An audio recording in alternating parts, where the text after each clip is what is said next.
अस्सलाम वालेकुम। कुछ देर कबल मुझे किसी काम के लिए बैंक जाने का इत्तेफाक हुआ। वहां जो मेरे साथ मामला पेश आया वो बड़ा दिलचस्प था। सोचा इस पे जरूर बात करूंगा। 2-3 पॉइंट मेरे जहन में आए इस बात को लेकर। एक तो आप जानते होंगे कि जो बैंक की टाइमिंग है वो अदर डेज तो फुल होती है, लेकिन सैटरडे को हाफ टाइमिंग होती है और कुछ ब्रांचेस खुली होती हैं। मुझे कुछ जल्दी थी, लेकिन मैं जब बैंक में पहुंचा तो वहां एक लंबी कतार थी। लेकिन मैं इस बात को सोच ही रहा था कि अल्लाह मेरा काम किसी तरह जल्दी हो जाए, क्योंकि मुझे यहां से जल्दी निकलना है। तो यकीन माने एक अनजान शख्स उठा और वो मेरे पास आया कि एक टोकन जो नंबर चल रहा है 23 और 24 टोकन उसने मुझे दिया और कहने लगा कि आप मेरे नंबर पे चले जाएं।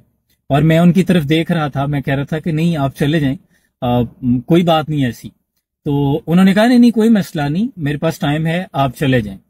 तो मेरे जहन में कुरान पाक की सूरह रहमान की एक सूरत आई। सूरह रहमान के बारे में सोचें तो आपके जहन में यकीनन ये सूरत आती है कि अल्लाह और तुम अपने परवरदिगार की कौन कौन सी नेमतों को झुठलाओगे। बहुत खूबसूरत, कुरान का हर लफ्ज खूबसूरत है। लेकिन इससे और एक खूबसूरत आयत है कि क्या हुस्न सुलूक यानी क्या एहसान का बदला एहसान के सिवा भी कुछ हो सकता है। अल्लाह आपको ये श्योरिटी दे रहा है कि ऐसे कैसे मुमकिन है कि तुम किसी के लिए नेकी या आसानी पैदा करो और तुम्हारे लिए कोई मुसीबत या तुम्हारी राह में हर्डल क्रिएट कर दी जाए। मैंने कहीं ना कहीं गैर दानिस्ता किसी के साथ कोई यूं ही नेकी वाला मामला किया होगा और नेकी ट्रेवल करती है।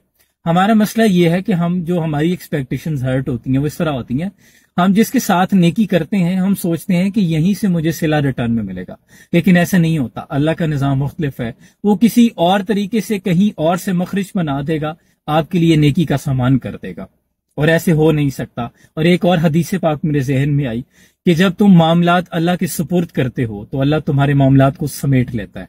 फिर यूं होता है कि आपका कोई कोर्ट कचहरी का, अदालत का, आपके किसी बैंक का, कहीं लंबी कतार का मामला हो, कोई बीमारी हो, तो आपके चंद सेकंड में वो काम हो सकता है। अल्लाह आपके लिए वसाइल पैदा कर देगा।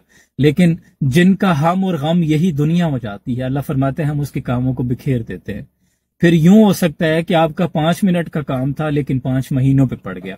आपके सर दर्द थी, पैनाडोल से ठीक हो सकती थी, लेकिन वो माइग्रेन फिर कहां से कहां चला जाता है। इस तरह अल्लाह जब आपके कामों को समेटता है, आप उसका जिक्र करें, उस पे तवक्कल करें, लोगों के लिए आसानियां तकसीम करें, अल्लाह आपके लिए आसानियों का सामान पैदा कर देगा। अल्लाह मुझे और आपको दूसरों के लिए आसानियां पैदा करने की तौफीक अता फरमाए। अपना बहुत सा ख्याल रखिए और उन भाई का शुक्रिया अदा करता हूँ। अस्सलाम वालेकुम।